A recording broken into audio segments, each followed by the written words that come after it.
Hello दोस्तों, आज हम पढ़ेंगे रिफ्लेक्शन। तो रिफ्लेक्शन ऑफ लाइट होता क्या है? तो हम जानते हैं कि हमें सबको पता है रिफ्लेक्शन होता क्या है। Bouncing back of light when hits on a plane surface. तो बाउंसिंग बैक ऑफ लाइट कैसे होती है? देखिए, एक डायग्राम है ये। कोई भी प्लेन सरफेस है, ये मेरा प्लेन सरफेस हुआ,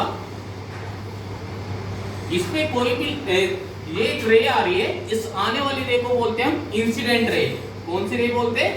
इंसिडेंट रे। और जाने वाली रे को बोलते हैं हम रिफ्लेक्टेड रे। क्या बोलते हैं? Reflected ray.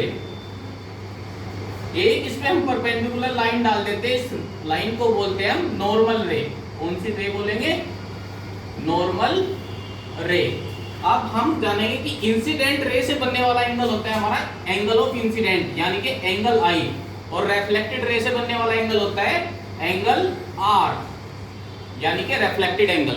ठीक है, तो हमें पता चला कि रिफ्लेक्शन होता क्या है। जब कोई भी लाइट किसी भी प्लेन सरफेस पे टकरा के बाउंस बैक करेगी, उसको बोलते हैं हम रिफ्लेक्शन ऑफ लाइट। यानी कि इंसिडेंट रे आई और किसी प्लेन सरफेस पे टकरा के जो रे गई, उसको बोलेंगे रिफ्लेक्टेड रे। इंसिडेंट रे से बनने वाला एंगल इंसिडेंट एंगल होगा, रिफ्लेक्टेड रे से बनने वाला एंगल रिफ्लेक्टेड एंगल होगा। अब हम पढ़ेंगे law of reflection. Law of reflection.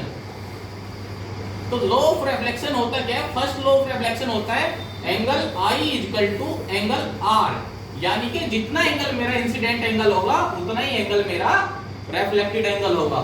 यानी कि देखिए आप, जितना मेरा इंसिडेंट एंगल है यहाँ पे, इतना ही मेरा रिफ्लेक्टेड एंगल है। तो फर्स्ट लॉ ऑफ रिफ्लेक्शन कहता है कि incident angle is equal to reflected angle, यानी कि जितनी वैल्यू इंसिडेंट एंगल की होगी, उतनी वैल्यू हमारी रिफ्लेक्टेड एंगल की होगी। सेकंड लॉ ऑफ रिफ्लेक्शन कहता है कि देखिए आप, इंसिडेंट रे, रिफ्लेक्टेड रे और नॉर्मल रे किसी भी एक प्लेन सरफेस पे है, यानी कि द इंसिडेंट रे एंड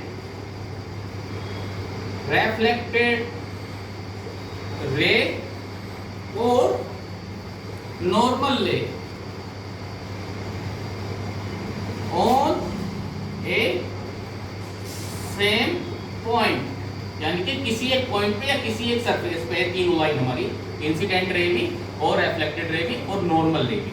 तो ये होता है रिफ्लेक्शन, और ये law of reflection angle I equal to angle R. और सेकंड लॉ ऑफ रिफ्लेक्शन होता है हमारा द इंसिडेंट रे और रिफ्लेक्टेड रे और नॉर्मल रे हमारी किसी एक पॉइंट पे होगी। Thank you.